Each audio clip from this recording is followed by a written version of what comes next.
Salve, rapaziada! Segundo episódio do Pokémon Neymar. Vamos falar sobre essa rodada do Campeonato Inglês, Série C, né, do nosso querido Leão. E também do Brasileirão. E também vamos falar da próxima rodada do que a gente acha que vai acontecer na próxima rodada do Brasileirão. Sim, analisando essa também para poder ver o que vai acontecer. E a gente vai começar pela Premier League, né, que terminou a rodada agora. Acabou de terminar. Antes da gente começar a gravar. E por alguns destaques, né, para eu evitar deixar essa dor mais pro final, queria puxar logo a derrota do Manchester United por 4-0. A gente fica conversando muito aqui, eu e Danilo, e eu falo que o United está num processo de reconstrução que deveria ter sido mais curto, né? Ele está em reconstrução desde que o Alex Ferguson saiu. Você trouxe o Ten Hag, que é um cara que estava já no Ajax, né? Fez um bom trabalho. Sim, e o Manchester United tem uma relação muito boa com o Ajax, pegou muito jogador holandês de lá, né? Você tem o Van der Sar, que é diretor de lá e que tem uma relação muito boa com o Manchester United. Só que tem que ver o que ele vai fazer. O United viveu muito do legado do Alex Ferguson. Ele desperdiçou técnicos bons por deixar que os jogadores da era Ferguson mandassem. Agora você está com uma folha em branco. O jogador da era Ferguson que você tem é o Cristiano Ronaldo, mas ele não jogava nos últimos anos dele. Ele foi para o Real Madrid, foi para a Juventus, agora ele volta. Então a gente tem que ver o que o Ten Hag vai fazer, porque 2 derrotas logo de cara num campeonato tão disputado não é algo normal, nem para um técnico que está chegando agora, sabe? Ele já era especulado desde o final da temporada passada. Na verdade, o United ficou sem técnico no final da temporada e ele já tinha sido confirmado, então ele já tá no bastidor desde o finalzinho da temporada passada. É que ele não queria confirmar enquanto não tivesse terminado o campeonato holandês. Isso é uma questão de ética, né, que é raro de ver hoje em dia. Mas eu acho que você começar com 0 pontos, um campeonato tão disputado quanto a Premier League, com times que estão cada vez mais fortes, é complicado. Ainda mais pegando o Brentford, que é um time pequeno, que não vai lutar ali pra tentar ficar esse ano na Premier League, né? Já ficou na temporada passada, né? Ele conseguiu já esse feito de se permanecer na Premier League. E eu acho que, assim, o Maguire na zaga foi totalmente desastroso mais uma vez, mas não é novidade pra ninguém, né? Errando os lances, assim, absurdos pra um zagueiro que foi contratado a peso de ouro. E tá todo mundo já, tipo, achando, por exemplo, procurando alternativas para um time que ainda está sendo montado, né? Porque o Ten Hag chegou agora e ainda vai querer mudar muita coisa. De lá do Ajax, inclusive, ele trouxe um zagueiro, que é o Lisandro Lopes, né? Que é um jogador que eu acho que vai dar muito certo no United. É um jogador muito bom. Ele era um volante, foi recuado pelo próprio Ten Hag lá no Ajax para jogar como zagueiro. E jogou bem de zagueiro. Ele jogou muito bem de zagueiro. Ele não é tão alto, um zagueiro muito alto. A Premier League ele tem essa necessidade de jogadores mais altos, porque é um campeonato que tem muita imposição física, tem muita jogada aérea. Então, acho que o United vai ter, assim, eu acho que vai ser um ano instável pro United. Mais um. Né? Mais um. Perdeu o Pogba, mas o Pogba não era, assim, um jogador fundamental pra equipe nesse momento. Eu acho que já fazia uns anos, ele tava com pouca vontade de jogar também. Né? Ele já ainda era banco pro Fred e pro McTominay, né? Então, tipo, o McTominay veio um jogador que veio da base pro United e eu acho que ele nem tinha mais espaço, assim, pro United. Eu acho que ele ia ter que lutar por um espaço, reconquistar um espaço, na verdade. E ele voltou pra Juventus, que é onde ele jogou o seu melhor futebol, né? Porque ele tem um carinho por lá, né? Ele tem a mágoa do United ter sido liberado, e na Juventus ele jogou, era cogitado o melhor do mundo, voltou pro United desde o início dessa má vontade. Então, eu não sei. E vou te falar que o United ele vive num momento complicado na questão de como a imprensa lida, porque a imprensa inglesa também ela é bem amadora em certas coisas, e você já começa a levantar. Não vai dar certo. Não, você emprestou, por exemplo, o Henderson. Né? Foi emprestado pro... E o De Gea começou daquele jeito, né? Então, mas o De Gea, ele já passou dessa fase de ser um goleiro duvidado. As 2 primeiras temporadas do De Gea são bem ruins. Depois ele se estabelece. E você volta a bater nessa tecla pra desestabilizar um time, sabe? Eu acho que é sem necessidade.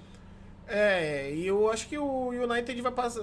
Assim, o Cristiano Ronaldo fez de tudo pra sair. Ele diz que não, né? Mas ele fez de tudo pra tentar sair.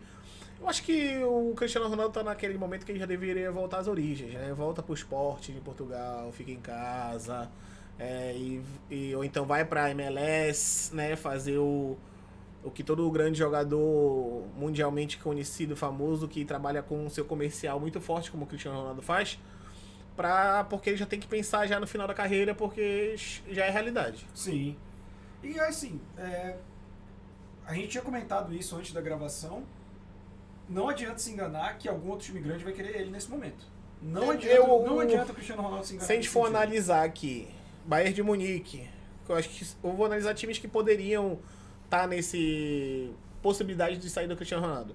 se falou em Bayern de Munique, se falou em volta para Juventus, se falou em Liverpool, E os falou dois em times, Chelsea. tanto Juventus e Bayern, não queriam ele.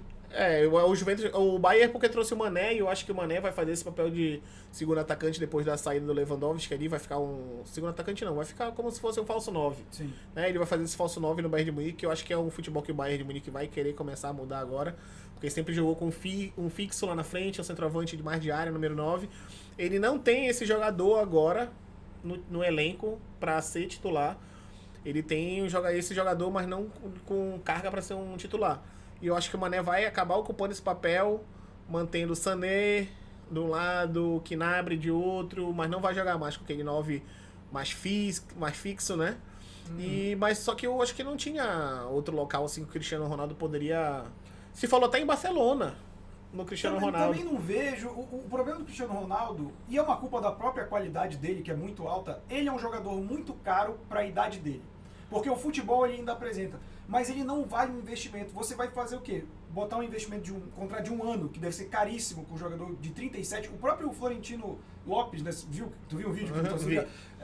Contrato Cristiano, 37 anos, de novo. Então, o Cristiano Ronaldo está hoje entre a cruz e a espada, que é, ele quer jogar Champions, e para isso ele quer sair do United. Mas hoje, ele não consegue sair do United para um time que vai jogar Champions. O United é a última chance dele de, no fim de carreira, jogar Champions, então eu acho que ele deveria se dedicar mais. A gente vê que ele está ali de uma vontade e incentivar, porque ele é uma figura de liderança, ele tem um histórico, o clube gosta dele, tem um carinho pela história que ele fez lá. É liderar esse grupo, liderar vários jogadores que estão chegando agora para tentar levar esse time para Champions. E eu acho que o Cristiano Ronaldo, com um time bem encaixado, ele ainda entrega mais de 30 gols no ano. Tranquilamente. Num time bem encaixado. Passado entregou gol pra caramba com um time bem desorganizado. Exatamente. Mas eu acho que não tinha cenário assim pra ele acabar figurando em outro time. Parando pra pensar, eu acho que ele não se encaixaria assim muito bem em outro time. E eu acho que é justamente por isso que ele não saiu. Por exemplo, o valor da multa dele é muito baixa, que o United pediu 15 milhões. 15 milhões do Flamengo querendo, assim, não tem como, essa realidade lá não existe. Mas o Flamengo pagou 17 no Cebolinha. Sim. Então, tipo, mas a questão não é o valor da transferência. A questão é o que o jogador carrega com ele, né? Então, jamais, assim, tipo, o United, ele meio que colocou o preço pra se livrar. Sim. Mas o próprio Cristiano Ronaldo, ele acabou não encontrando um projeto que talvez valesse a pena ele fazer essa troca agora. E outra, né? A gente faz essa brincadeira do Flamengo, mas o Cristiano Ronaldo como europeu, ele tem uma outra visão. Por exemplo, o Messi. O Messi não tivesse no PSG, que o PSG pode comprar o mundo, ele é um cara que eu poderia vir para a América do Sul, porque é uma visão de volta para casa, de certa forma. Enquanto que pro europeu, para eles é pior do que para MLS. É uma perda de tempo pro europeu vir para a América do Sul. E pro sul-americano não. Tanto que o Suárez está lá no Nacional, mas ele tá só para ficar jogando até a Copa, porque para a Copa ele vai. Mas os jornalistas de mercado já falam que passou a Copa, ele vai para MLS. Inclusive saiu um vídeo dele agora entrando no vestiário, que o Nacional foi jogar fora de casa contra o Liverpool do Uruguai. E é um vestiário assim tenebroso, Pior né? que do Baenão. Pior que do nosso Leão de Antônio Baena, Pior né? que da Tuna. É bem difícil. Joguei bola na Tuna. Mas, cara, sabe um negócio que eu achei engraçado? Eu sigo muito o Impedimento no Twitter, que ele cobre o futebol sul-americano, e com uma visão assim, de exaltar o futebol sul-americano, as dificuldades. E aí virou, porra, tudo bem e tal, mas isso é parte da magia do futebol, né? O cara desse nível, aí ele retweetou um perfil português. Luiz Soares já jogou das melhores instalações do mundo. Olha o que está. Aí ele botou assim, o impedimento colocou colonizadores canalhas. E aí veio um comentário que eu achei maravilhoso. Beleza, mas com essas instalações merda, o Uruguai tem 2 Copas. Quantas Portugal tem? Nenhuma. E aí, passando pelo resto da temporada, o City atropelou mais uma vez. Tem um scout interessante que eu achei muito bom de ter visto essa semana, depois do jogo do City.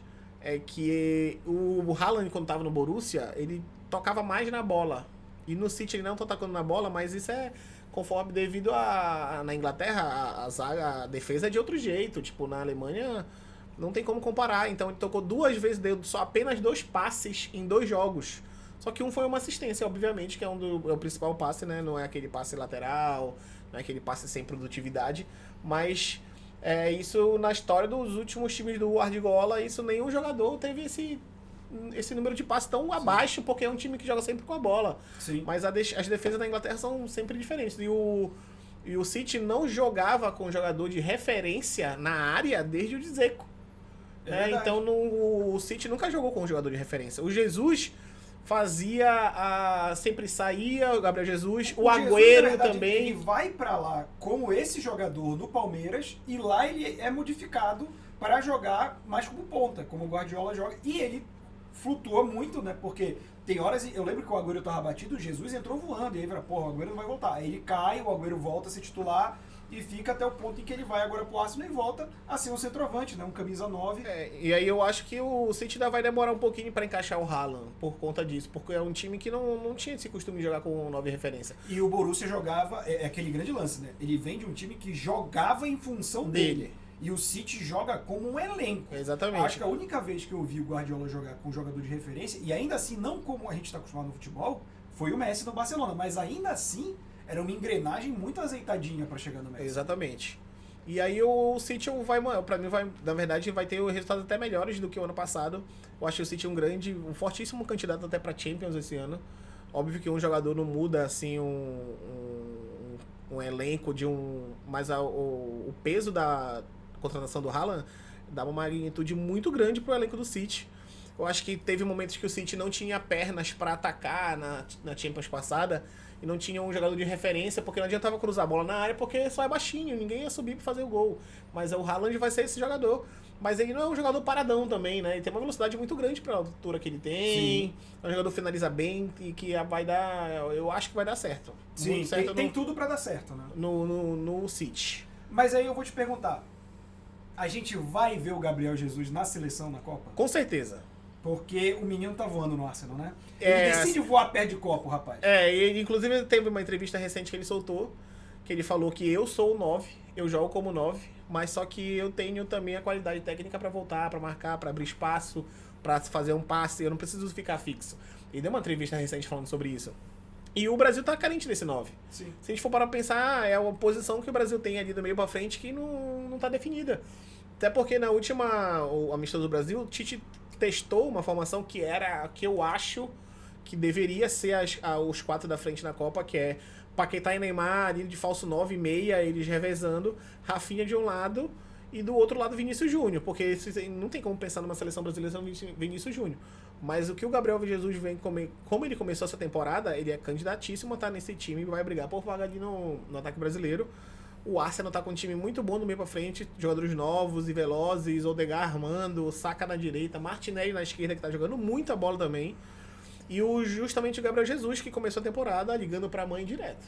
Sim. Essa conta de telefone vai dar alta.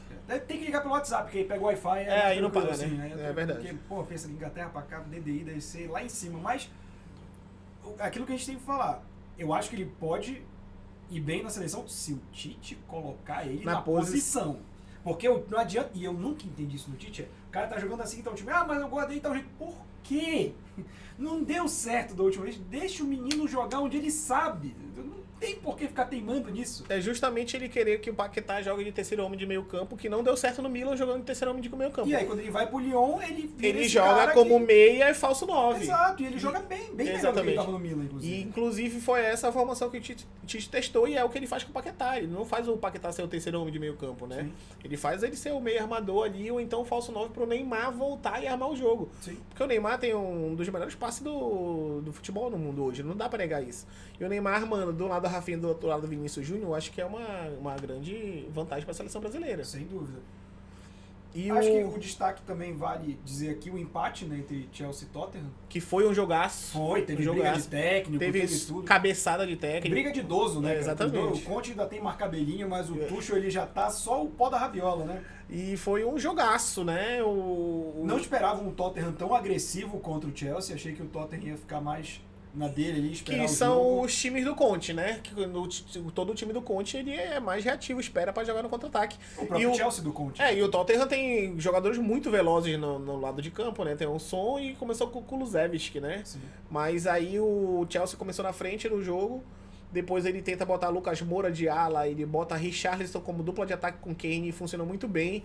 Eu vi a transmissão no jogo, vi o jogo, e tipo, é nítido que o Richarlison não fez algo com a bola e não fez alguma jogada, mas ele deixou o Kane mais à vontade, porque puxava a marcação, então foi aí que o Tottenham conseguiu emplacar uma pressãozinha, fazer o gol, mas aí empatou o jogo ainda, mas logo depois o Reece James vai passar o Chelsea na frente de novo, mas no finalzinho o Kane faz o gol de cabeça e empata o jogo e acaba o jogo e aquela porrada generalizada. Primeira vez que eu vejo futebol europeu, né? Os jogadores têm que separar os técnicos, né? Geralmente aí futebol europeu não tem negócio de sangue quente? Tem sangue quente na Inglaterra. Tem sangue italiano e o Tuchel é francês, né? Então, ali, sangue latino, gente. Aí o destaque acabou de agorinha, o Liverpool acabou de empatar com o Crystal Palace. Podia ter sido pior, né? Podia ter sido pior porque tava perdendo o jogo e o Darwin Núñez deu aquela cabeçada do Zidane no zagueiro Anderson do Crystal Palace.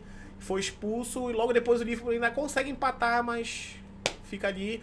Eu acho que vai ser um grande problema pro Liverpool esses 2 primeiros empates, porque é muito difícil correr atrás do City depois. O City é um time que tem média de pontos na Premier League muito grande. É absurdo. E qualquer vacilo assim nesse início de tabela, o City já fez 6 pontos.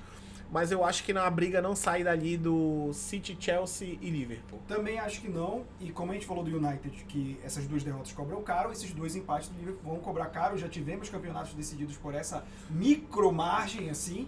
E o que a gente falou, o Chelsea, acho que dos que sempre estão ali brigando pelo título, foi o que mais se reforçou. E bem, eu gostei muito. Porque o Arsenal não coloca, porque o Arsenal pra mim se reforçou muito bem, mas o Arsenal nunca foi esse cara de brigar pelo título nos últimos anos, né? Ali teve o auge do Wenger no início dos anos 2000, mas depois o Arsenal oscilava muito. Vamos ver como vai se desenhar. City hoje é líder, seguido pelo Arsenal. O Brentford em terceiro e o Tottenham em quarto seria esse classificados para a Champions League, mas 2 rodadinhas só não dá para dizer nada. Não dá para dizer nada, mas eu acho que vai destacar o Nottingham Forest, que subiu depois de muitos anos. E começou com vitória. E começou com vitória em cima do West Ham em casa, né? Então foi 1-0, mas para quem tem que brigar para ficar, qualquer 3 pontos, meio a 0, igual o Corinthians, como ele era campeão com o Tite, meio a 0 é 3 pontos. Para quem não tem nada, metade é o dobro, né? Exatamente. E agora a gente vai passar para a tristeza da minha vida. A gente não pode pular essa parte? Não podemos, infelizmente não podemos pular a tristeza da vida, porque senão não teria a mesma graça. Não, mas eu tô tranquilo porque eu já tinha avisado. Tudo bem, mas como eu falei no último programa, eu sou esperançoso. Eu só queria pedir para nossa produção, se puder trazer uma água que tá mexendo ali no celular do nosso redes sociais. Cadê nossa produção? Não tá vendo? Nossa produção tá no celular, não tá nem aí. Foda-se. Tá fora desse mundo. Mas a gente falou na semana passada, né? Paysandu e Remo estavam em 2 posições extremamente opostas na tabela. Paysandu já classificado em segundo lugar, poderia até brigar pelo título ali, título entre aspas, ficar em primeiro lugar, que você decide em casa, tem uma série de coisas. E o Remo precisando da coisa mais perigosa do mundo, que é depender de si mesmo. E vencer, o pior dos mundos pro Remo é depender de si. Mas eu vou te falar que eu acho que seria até pior se o Remo ganha e fica atrás do Vitória em saldo de gol, porque o Vitória ganhou de 3-1 e passou o Remo, se o Remo tivesse ganhado de 1-0. Não ia servir de nada. Exatamente, ia ser uma dor aí muito maior, na verdade. Até porque o Vitória e o Aparecidense ganharam, né? Então o Remo realmente... Não ia ter... Na verdade, se o Remo ganhasse na atual circunstância, ele ia ter classificado, né? Porque o Aparecidense ganhou, mas só com um ponto de diferença. Teria ficado na frente. Enfim, eu não vou pensar nisso. Mas a gente fala que, eu falei nas redes sociais que tem certos resultados que não podem ser terra arrasada, e eu acho que o principal problema do Remo é que todo início de temporada é terra arrasada. E você inicia com 11 jogadores, um novo técnico, um novo trabalho. Eu não vou dizer nem uma nova filosofia, porque não existe filosofia no Remo. A filosofia é ir levando. Eu acho que o Remo perde um técnico que hoje é o técnico do Paysandu, que é o Márcio Fernandes, que acho que foi o melhor futebol que eu vi no Remo nos últimos anos. Ele tinha um time muito bom na mão também, mas pra mim foi o melhor futebol que eu vi nos últimos anos.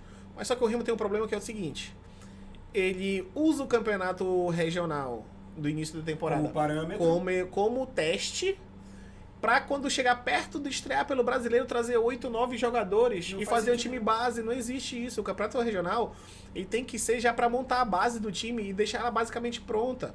Pra que, tipo, quando chegar próximo do campeonato começar, como quando a Série C começar, você trazer 1, 2 peças ali que vai conseguir dar um up pro time, não mudar o patamar do time. Sim. O Remo já tem que, tipo, futebol paraense é assim. Eu tô falando do Remo especificamente, mas o futebol paraense é assim. Ano passado, o Remo deve ter 3 jogadores que jogaram no passado que estão jogando esse ano. É só o Show, o Eric Flores, Marlon e o Vinícius, que perdeu até a posição, que esse ano foi desastrosa. Foi horroroso. O Vinícius já tá bom só de vereador. Não tem, assim, agradeço muito tudo que ele fez. Sim. Eu acho que o Remo não tem necessidade de renovar. Eu acho que ele não é um grande goleiro, ainda pode fazer alguma coisa pro time da Série C.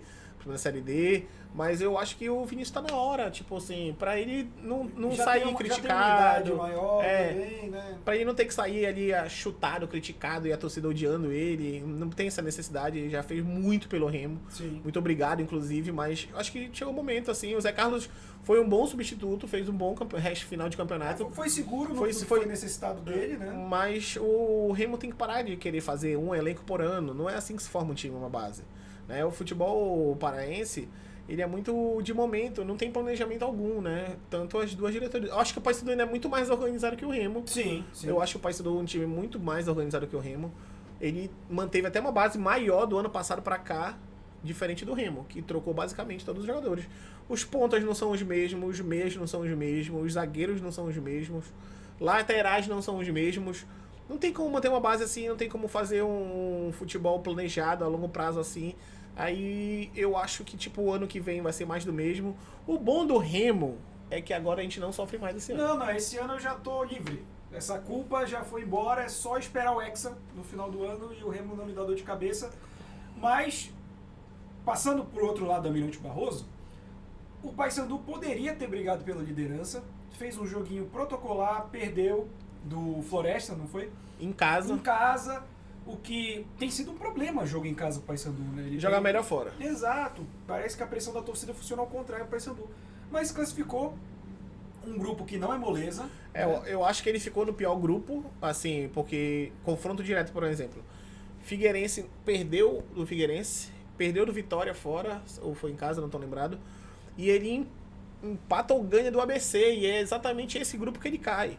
Por mais que seja o grupo que mais os times que mais dificultaram a vida do Paysandu nessa primeira fase que termina agora da Série C, mas eu acho que o Paysandu ele é outro campeonato agora. O Paysandu tem que se focar em ganhar as 3 em casa, empatar uma fora e tá na Série B ano que vem. Porque Sim. eu acho que é uma possibilidade muito grande do Paysandu estar na Série B ano que vem. Sim, e aí também entra um outro fator, que é o Paysandu não pode usar o remo de régua. Que isso que acontece muito com o futebol paraense, que é eu estou melhor que o meu rival. Então, qualquer erro que eu cometer tá bom enquanto eu não esteja no mesmo nível. Então, pro Paysandu, a mentalidade é, se eu não subir, e o Remo que nem foi pro quadrangular? Que é um pensamento horrível que acontece muito aqui em Belém, cara. E por exemplo, eu acho que o Remo vai querer. O único título que o Remo pode comemorar esse ano, e a torcida vai comemorar se acontecer, é o Paysandu não subir. Pode ter certeza, vai ter foguete. Se o Vai. Paysandu, tipo, o último jogo, o Paysandu depende, tipo, de um empate e tal, e perde, vai ter foguete, os caras soltando, comemorando. E, infelizmente, eu não tô tirando a zoação. Eu acho que a zoação faz parte do futebol, o incentivo. Eu acho que essa é a graça do futebol. O que eu acho que isso não pode ser usado de régua, de parâmetro. Você tem que ficar puto com o seu time quando ele perde, pela falta de vitória do que os 3 pontos, e não porque o teu rival vai te sacanear na segunda-feira quando chegar no trabalho. Exatamente. E eu acho que o futebol paraense ainda tá muito parado com relação a isso, porque a gente tem sérios problemas estruturais.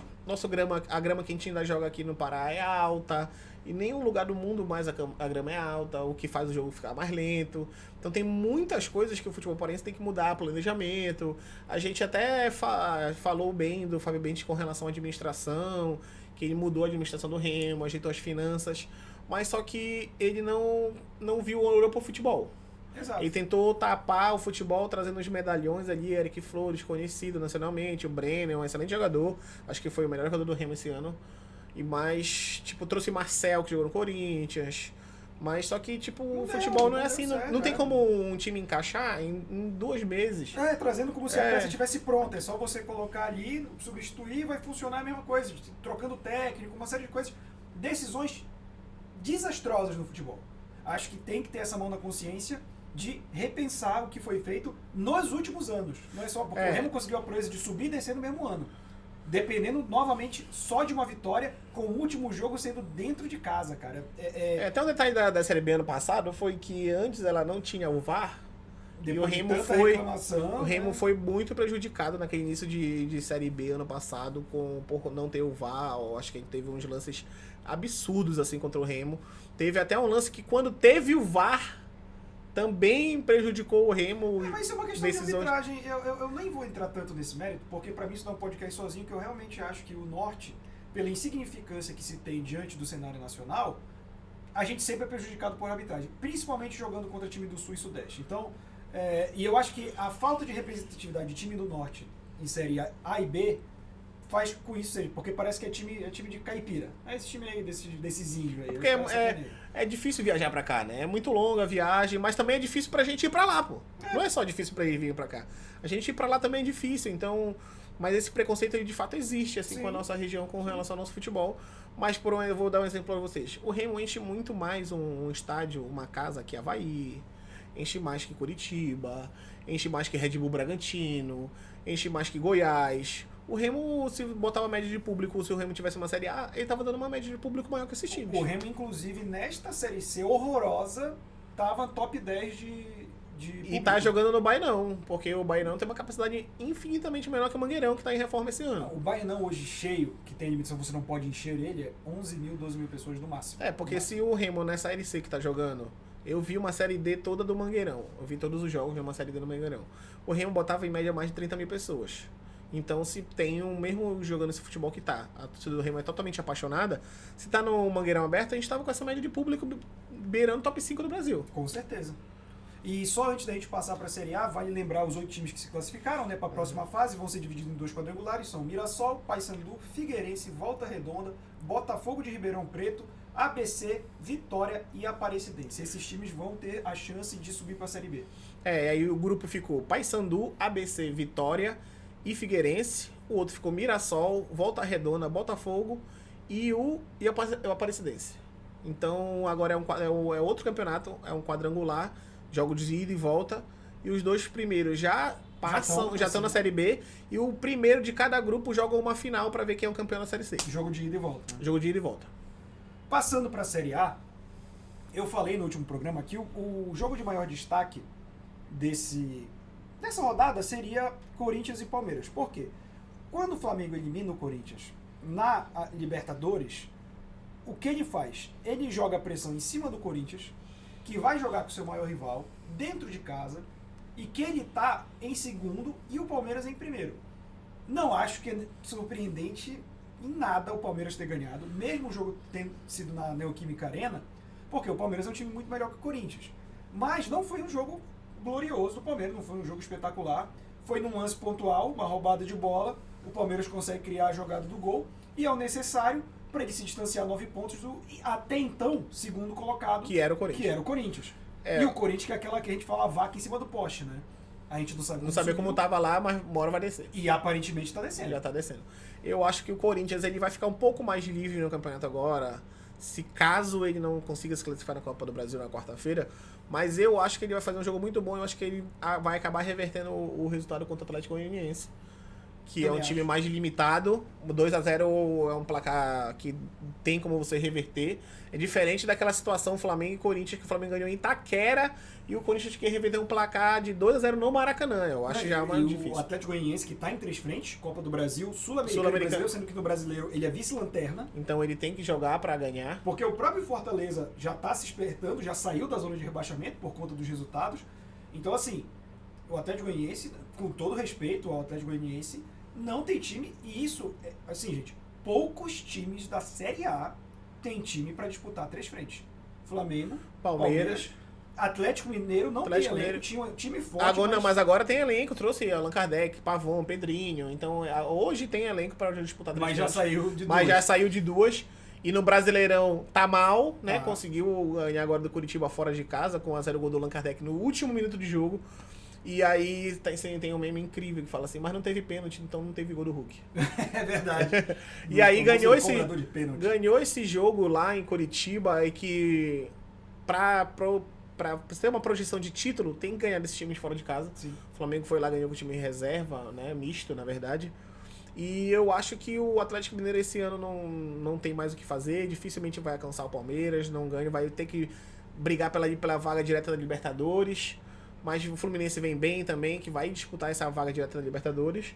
Mas finalizando do Corinthians, jogou muito bem o primeiro tempo, fez um primeiro tempo muito bom, mas a gente conversando em off, é nítido que o time do Corinthians é um pouco mais envelhecido, então ele tem curtos períodos de bom futebol, né? Então, igual com o Flamengo no primeiro jogo da Libertadores, fez 15 minutos excelentes, no segundo jogo fez o primeiro tempo excelente, Mas é como se ficasse limitado. E na hora que bota a garotada corre, mas só que não tem a qualidade de quem? De um Renato Augusto, de um Juliano, de um Roger Guedes, de um Yuri Alberto. Então, eu acho que, assim, de um Fagner, que também já tá numa idade um pouco mais avançada, do Gil, o Fábio Santos na esquerda, né? Sim. Então, tipo, é um time um pouco mais envelhecido.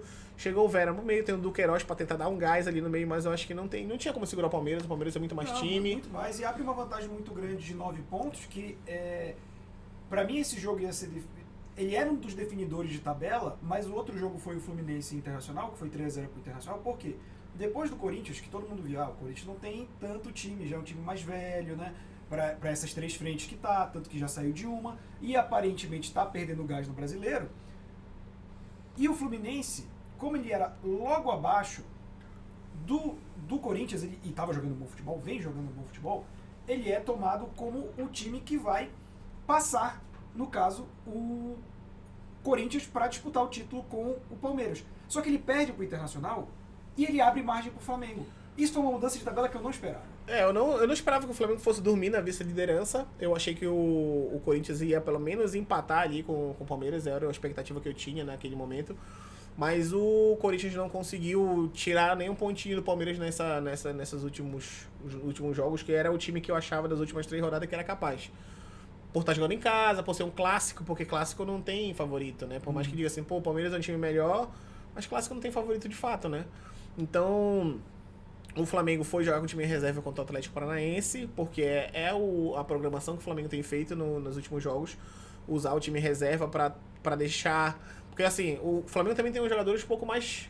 Tipo, Everton Ribeiro que tem que receber a folga, Felipe Luiz, Davi Luiz, esses jogadores eles não tem como jogar semana, 2, 3 jogos por semana. Sim. Então eles têm que ter o espaço deles, né? Pra descansar, pra quando tá nos campeonatos mais importantes, ele tá apto. Mas eu vi uma crítica muito grande dizendo que o Palmeiras deveria pagar o bicho pro Paulo Souza. Porque o Paulo Souza é o grande culpado do Flamengo não estar lá em cima contra o Palmeiras. Se o Paulo Souza tivesse ficado mais tempo atrapalhando, né? Exatamente. O Palmeiras já era campeão. Exatamente, mas eu acho que não é isso.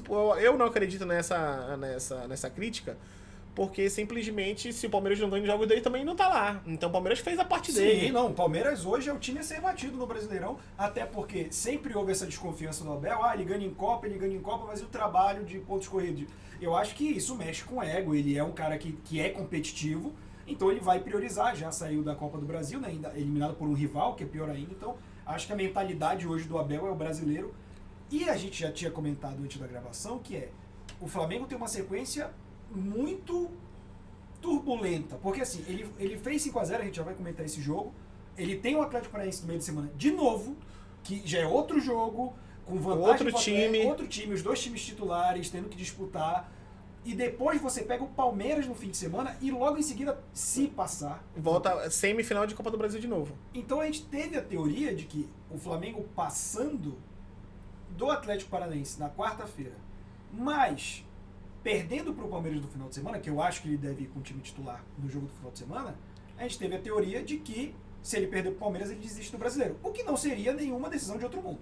Porque se, digamos, ele passar a Copa do Brasil e perder para o Palmeiras no Allianz, fica 12 pontos, já se torna um cenário totalmente, por mais que essa foi a 22ª rodada, faltam ainda 16, mas é um cenário muito difícil, são 4 jogos. 4 jogos é muito difícil de você tirar, assim, por mais que tenha 16 jogos, né? Ainda mais com a diferença que o Palmeiras tem pro resto. E o Palmeiras... Vamos incluir aqui a rivalidade.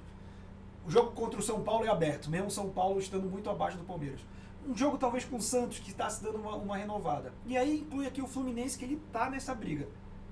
São 3 jogos só. Exatamente. Não cai é difícil imaginar que ele vai tropeçar pra Havaí, Atlético Goianiense, se bem que esses são os últimos tropeços do Palmeiras, né? E o Havaí é porque subiu esse ano, mas é um time que o Palmeiras ainda não ganhou da Série A. Não ganhou nenhuma vez, Atlético né? Mineiro. Então mas eu acho que o Palmeiras já tá ali em passos largos pro título do Brasileirão. Era uma coisa que o Abel queria, porque eu acho que foi a única coisa que ele ainda não ganhou, além do Mundial, que é um título que mas aí ninguém no Palmeiras não existe sem titular. É uma questão de mais do Palmeiras do que do Abel. Mas esse meme não pode morrer. Não, então eu já fiquei muito triste. Eu sempre fico triste quando o meme morre, né? Por exemplo, quando o Do Corinthians... Copinha também, da Copinha. Mas piorou a música, né? Agora... Porque virou bi-rebaixado, não tem Mundial. Pô, era melhor, não tem Copinha, né? Era melhor. Mas eu vou te falar que quando o Corinthians ganhou a Libertadores, eu fiquei um pouco... E criou o estádio, eu fiquei muito triste, porque foram 2 memes que morreram assim, muito rápido, cara. Daqui a pouco o Flamengo cria o estádio dele e também morre esse meme. Aí você tem o Mundial... Eu vou falar aqui, você, espectador, caso o Palmeiras ganhe o Mundial, eu já prevejo que a próxima piada do futebol brasileiro é o Fluminense não ter um Continental. Mas essa, eu acho que não acaba. Também não. Acho que depois da LDU, acho que só ficou uma se maldição, no né? próximo ano o Fluminense cair na fase de grupo da Libertadores e jogar Sul-Americana, é uma possibilidade de ganhar. Se não pegar a LDU no caminho. Que é uma grande pedra no sapato do Fluminense. Mas aí, antes da gente encerrar esse papo do brasileiro, eu queria puxar aqui o Flamengo 5-0 no Atlético Paranaense, que não é um parâmetro, mas ele abre uma margem para discussão. 2 times reservas. O time reserva do Flamengo é melhor até do que times titulares do Brasileirão. Infinitamente melhor que o time reserva do Atlético Paranaense. É uma disputa injustíssima. Mas ele mostrou algo que eu venho falando, que teve gente até que ficou brava nas redes sociais, que eu falei que o time do Atlético, naquele primeiro jogo com o Flamengo, jogou um futebol horroroso. Chamar aquilo de futebol é um desperdício de tempo. Mas qual é a grande diferença? Eu tenho muito carinho pelo Felipão, pelo Penta, por times que ele comandou que eram legais de ver, como o Palmeiras, lá atrás, o Grêmio. Mas futebol não é aula de história. O Felipão não entrega um bom trabalho há 10... Até porque aquele título brasileiro eu não achei um bom trabalho, um futebol também chatíssimo. Mas assim, o meu problema com o Felipão é que é uma retranca sem propósito. Eu vou pegar o primeiro ano do Abel Ferreira no Brasil. E que todo mundo fala, totalmente diferente. É retranqueiro e tal, mas eu sempre defendi aqui que ele era pragmático. Ele estava conhecendo o time, ele estava fazendo aquele jogo reativo. Mas se o Palmeiras tomava 1-0... ele sabia reestruturar o time para buscar o resultado, o empate, muitas vezes a virada. O Felipão é limitado e esse time reserva do Atlético Paranaense mostrou isso porque todas as jogadas de gol do Flamengo se iniciaram da mesma maneira. Ok, os 2 primeiros saíram rápido, foi 3 minutos do primeiro para o segundo gol. É um susto que o time toma. Mas depois o Flamengo viu que aquele era o caminho e o Atlético Paranaense não mudou. Porque o Atlético Paranaense fez um ferrolho, deu aquele nó e falou, esse nó vai funcionar. Quando esse nó não funcionou, ele permaneceu. Ele não soube desfazer e outro tipo de laço, ou talvez mudar para ir para cima do Flamengo, que a gente sabe que o Flamengo tem 2 bons times, mas o elo mais fraco do Flamengo ainda é a defesa. Então, para mim foi uma total apatia do Atlético Paranaense, que para mim simboliza esse futebol do Felipão. Porque, vamos voltar para aquele jogo da Libertadores. Se o gol não é invalidado, o Atlético Paranaense não ia empatar aquele jogo. Não ia. Fala pra vocês com tranquilidade. Não ia, porque não é um time feito pra buscar resultado. Ele é um time pra ficar na retranca e numa bola parada, numa oportunidade, no talento individual, fazer 1-0. Eu já acho que na Arena da Baixada ele vai fazer diferente. Ele não vai segurar o jogo. Ele vai atacar, o Atlético Paranaense é muito forte. O gramado sintético, ele muda muito a forma de jogar. É muito rápido. É muito rápido. O Flamengo é um time mais moroso, né? Que gosta de cadenciar o jogo. E na Arena da Baixada, e não vai, eu acho que no primeiros minutos não vai conseguir dominar esse jogo, não vai conseguir travar ali o Atlético Paranaense, que vai muito forte pra bola. E tem uma bola parada muito forte no ataque.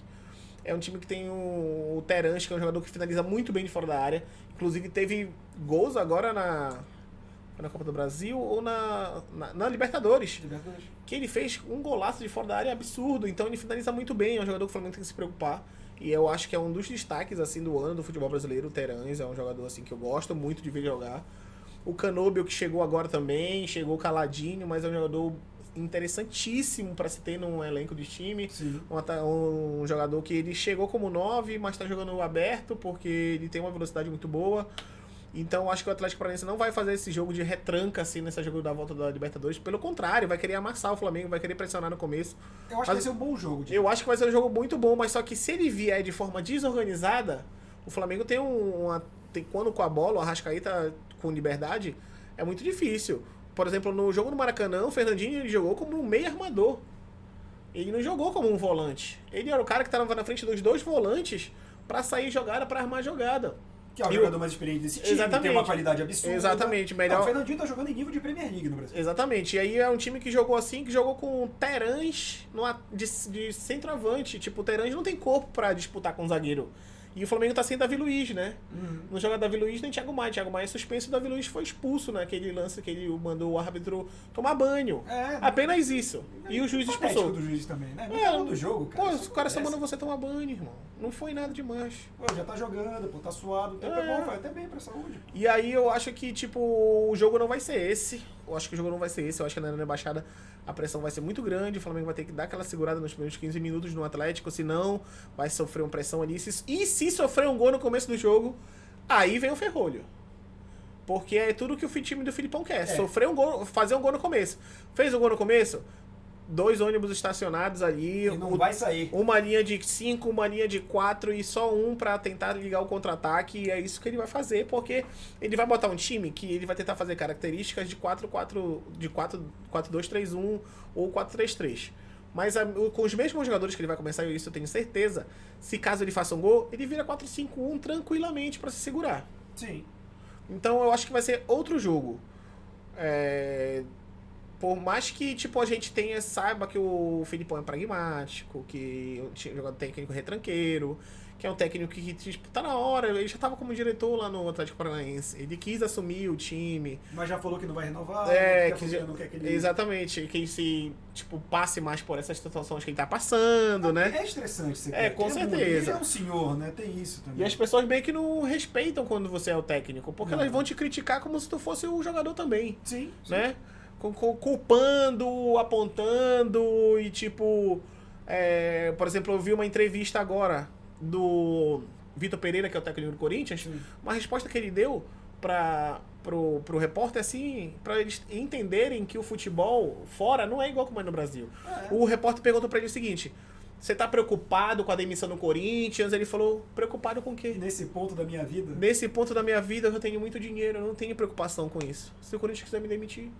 Então, tipo, o Filipão ele não tem, porque Abel Braga, Filipão, tá ali, olha. Cara, fica bravo com E aí... Mas, porra, é verdade. Acontece, eu sei, acontece.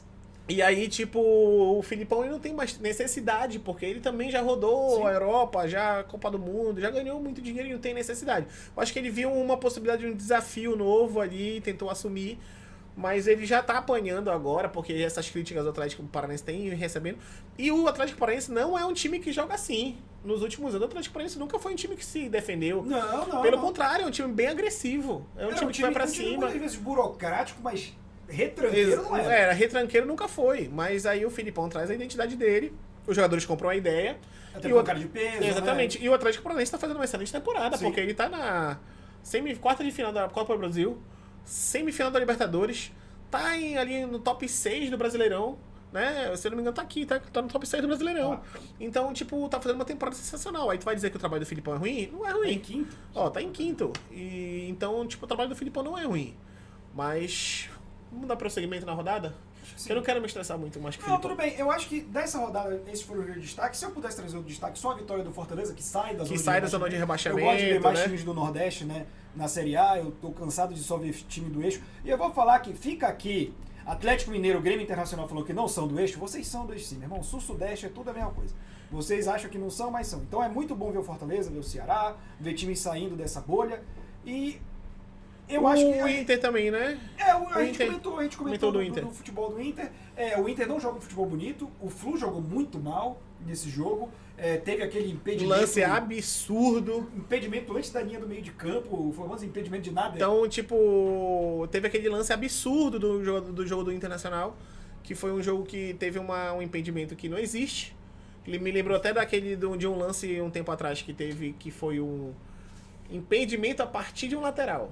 De uma bandeirinha. Que não existe impedimento a partir de lateral. Mas isso é um negócio que eu tava vendo, cara. Parece que o VAR, as pessoas estão muito mais preocupadas com a marcação do VAR, que se esquece da regra do futebol. Eu acho isso maluco.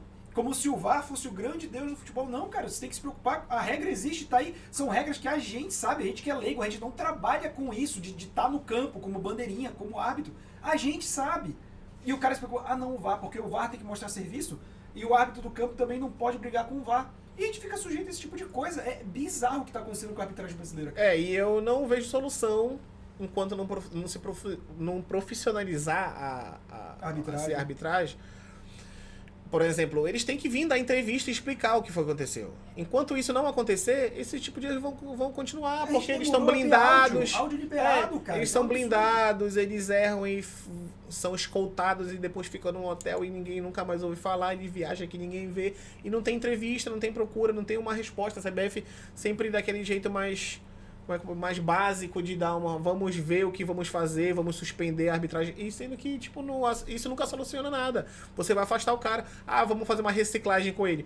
Recicla ele e depois ele volta a errar da mesma forma. Porque o próprio processo de reciclagem está errado, né? Não é feito às claras, as regras não são repassadas, só, a gente fez uma reciclagem, tá, mas baseado no quê? Qual é o propósito? O que vai ser trabalhado? Sabe? Eu tenho uma coisa engraçada da arbitragem que eu vejo, assim, principalmente no futebol mundial, é que sempre tem o comentarista que fala o seguinte: porque a regra mudou, porque agora não pode isso, não pode aquilo.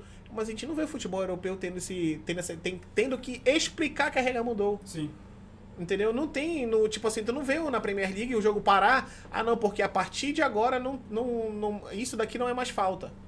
Entendeu? Então, tipo, isso a gente só vê no futebol brasileiro. Sim. Nem na própria Comebol, quando tem jogo da Libertadores Sul-Americana, a gente não tem que ficar explicando que a regra mudou. Isso, tipo, já tem que... Como lá é profissional, né? Isso já tá de forma clara, já tá de forma explícita, explicativa. E não tem essa necessidade de explicações, assim, de erros abissais, assim. Porque a gente tem muito... Esse ano é um dos piores anos da arbitragem do futebol brasileiro, e o Daronco um dia desse deu uma entrevista dizendo que a arbitragem brasileira é excelente. Não tem como. Ele, inclusive, é um dos piores, assim, que eu... E ele tem piorado. Eu achava ele um bom árbitro, mas muita gente contestando, e eu acho que ele sentiu a pressão, ele tem se tornado um árbitro cada vez mais instável dentro de campo. Ele não tem mais pulso. Antes eu via que ele tinha mais pulso, né? Sim, que tem que hoje, bancar as exatamente. agora E hoje não, ele não tem mais pulso, qualquer coisa é aqui, olha, vamos ver o que o VAR vai falar, e não tem mais decisão de dentro de campo. Mas eu acho que o futebol brasileiro ele passa assim por esse problema muito grande, e eu acho que tão pouco cedo isso vai ser mudado. E com essa perspectiva negativa sobre a arbitragem, eu acho que a gente encerra o nosso Porquê Valdemar de hoje, mas vai ter rodada de Copa do Brasil no meio da semana. E vamos fazer uma análisezinha pra ver o que a gente acha do que pode acontecer. Eu acho, aqui, a gente vai ter 4 confrontos, corretos? No meio da semana. Isso, vai ser São Paulo, América Mineiro, Corinthians e Atlético Goianiense, Flamengo e Atlético Paranaense, e Fluminense e Fortaleza. E Fortaleza, que Fluminense foi ganhou 2x0 lá, não acho foi? que foi 2x0 em Fortaleza. Acho que o Fluminense é franco favorito. O Fortaleza percebeu que ele precisa ligar esse alerta no Campeonato Brasileiro, então eu não acho que ele vai priorizar a Copa do Brasil hoje. Priorizaria se o placar tivesse sido menor, por conta do financeiro, que a Copa do Brasil realmente pesa muito, embora o Fortaleza não seja um clube. Por muitos anos a Copa do Brasil pagava melhor que a Libertadores, inclusive. Sim. O Libertadores recentemente foi mudar isso. E eu acho que... por incrível que pareça, eu ainda acho que o Corinthians passa do Atlético Goianiense. Eu acho que tem mais time, em casa vai fazer aquela pressão absurda, tem que ver se o Dragão vai conseguir segurar. Mas o Dragão o Atlético Goianiense tem um excelente contra-ataque, é um time que tá bem montadinho ali, pelo incrível Jorginho, da nova geração de técnicos. Mas ele tá fazendo um bom trabalho, o Atlético Goianiense, né? É que incrível, o Jorginho foi foda, né? Aí... O Corinthians, eu acredito que ainda vai ter jogo. Eu acho que o Corinthians tem possibilidade, tem time pra reverter. Acho que o Fluminense passa pelo Fortaleza. O Fortaleza vai tentar jogar a vida nesse jogo. Sim. Porque ele já tá mais tranquilo no Brasileirão, saiu da zona ali que é desconfortável ficar. E pra um time como o Fortaleza, que tem uma estrutura muito boa, como vem nos últimos anos, né? Contratar jogadores bons, consegue trazer gente do mercado sul-americano. Sim. Trouxe o Romero do Independiente de lá da Argentina, que é um excelente atacante. Então, tipo, trouxe o Thiago Galhardo agora, né? Otero, Sim. O kicker do futebol moderno. E aí, então, ele tem um time bom, o Fortaleza, mas ele vai jogar, eu acho que ele ainda vai botar força máxima, jogar a vida contra o Fluminense no Maracanã, mas eu acho muito difícil. O Fernando Diniz está fazendo um excelente trabalho no Fluminense esse ano. Eu gosto muito não queria no meu time, mas eu gosto muito de como o Fernando Diniz trabalha. Eu já ouvi falar que o Fernando Diniz é o melhor técnico pro time dos outros. Porque eu acho que o futebol é psicológico. Eu acho que quando o jogador tá centrado e tá psicologicamente equilibrado, ele consegue desenvolver um futebol bem melhor. Sim. E eu vou te falar que eu não do outro lado da tabela... eu não tô muito diferente dessas duas análises, eu tô concordando até agora. Desse outro lado, por exemplo... América Mineiro e São Paulo. o resultado poderia ser muito melhor pro Coelho. Poderia. O Maidana bateu aquele pênalti incrível no primeiro jogo. Que. Deixa eu ver, Alá. Jorginho. Alá Jorginho, do Chelsea. Que ele. Enfim, não tem como um pênalti daquele ser batido. Eu falei no último sobre o Rubens, que perdeu o pênalti contra o Palmeiras, que ele tá aqui na direção da bola. Aí dá 15 passos pra direita pra vir depois finalizar. Aquilo não existe no futebol. Aí o Maidana também me bate daquele jeito assim, que não tem como, perde o pênalti. Se o Coelho sai com o resultado daquele de 1-1, o América Mineiro é muito forte em casa. Mas ele vai pra cima do São Paulo. Sim. Porque o São Paulo ele não impõe respeito hoje em times como o América Mineiro. Esse, né? O São Paulo, ele não. Por exemplo, o Fluminense, quando ganhou do Fortaleza, ele impõe mais respeito do que o São Paulo, sabe? O São Paulo perdeu isso. Ele já foi o time, tipo, o São Paulo, quando ganhou 3 brasileiros seguidos, era um time que, quem é que vai bater o São Paulo? Hoje em dia o São Paulo sai com uma vantagem do placar, você fica, ok, talvez ele possa perder esse jogo, sabe? E o São Paulo tá muito na dependência do Caleri, né? Chuta lá pra frente, sobrou pro Caleri e ele faz alguma coisa. Toca no Caleri que é gol, não é exaltando o Caleri, não, um grito de socorro do São Paulo. É a única opção, na verdade, né? Mas agora tem o galopeiro, né? É verdade. Bora ver se o Galopo se adapta. Se ele vai galopar. É verdade. E no outro jogo é Atlético e Flamengo, mas a gente já falou muito sobre esse jogo. E pra mim é o jogo mais difícil dessa rodada. Eu também acho que vai ser o melhor jogo, inclusive, da rodada da Copa do Brasil. E a gente vai postar nas nossas redes sociais pra gente ver o jogo. Vai ter sexta-feira a nossa análise pós-rodada. E enquete, vai ter enquete também, mas isso tudo no Instagram, se você puder já seguir lá. E aqui no YouTube começar a se inscrever no nosso canal, que a gente acabou de começar e é muito importante pra gente já nesse momento. Que tem conteúdo todo dia. Todo dia tem conteúdo. Muito. Vamos lá, a gente fala com a informação, com a seriedade, mas a gente também é descontraído, né? A gente faz uma piada aqui, a gente não sabe, isso faz parte. Eu não sou o Denilson Show. Não. Mas eu queria destacar, de fato, assim, o trabalho do Jorginho. Eu acho que é um excelente trabalho esse ano. Sim. Também tá fazendo um bom trabalho, surpreendendo. Tá surpreendendo. Até porque ele não teve passagens muito boas até o momento, assim, não tem nenhum destacável, não tem assim. O trabalho nossa, realmente aqui o Jorginho deixou a marca. Exatamente, eu não consigo ver esse trabalho. É isso? É isso, então encerramos mais um Valdemar. Segundo episódio.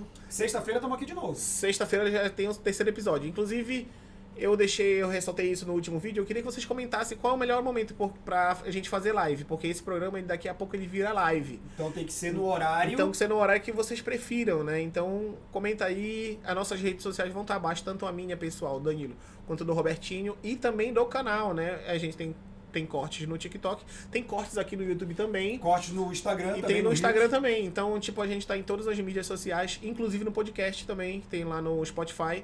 Então é isso, muito obrigado. Até a próxima rodada. Valeu, pessoal. Falou.